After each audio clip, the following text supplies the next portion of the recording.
সীমান্ত পারাপার আরও দ্রুত ও ঝামেলাহীন করতে অভিনব এক উদ্যোগ নিয়েছে সৌদি আরব।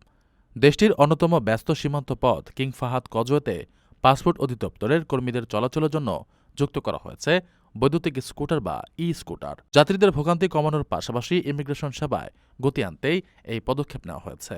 সৌদি আরবের পূর্বাঞ্চলের প্রদেশে অবস্থিত এই কজওয়ে দিয়ে প্রতিদিন বিপুল সংখ্যক মানুষ যাতায়াত করেন। এখানে স্মার্ট প্রযুক্তির এই ব্যবহারের ফলে পাসপোর্ট ইমিগ্রেশনের কাজ এখন আগের চেয়ে অনেক দ্রুত সম্পন্ন হচ্ছে। এ উদ্যোগের সবচেয়ে বড় সুফল পাচ্ছেন বয়স্ক ও শারীরিক প্রতিবন্ধী যাত্রীরা।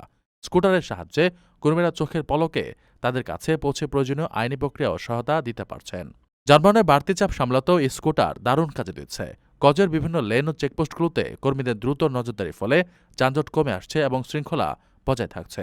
পাশাপাশি যেকোনো জরুরি পরিস্থিতিতে মুহূর্তের মধ্যে ঘটনাস্থলে পৌঁছানো সম্ভব হচ্ছে।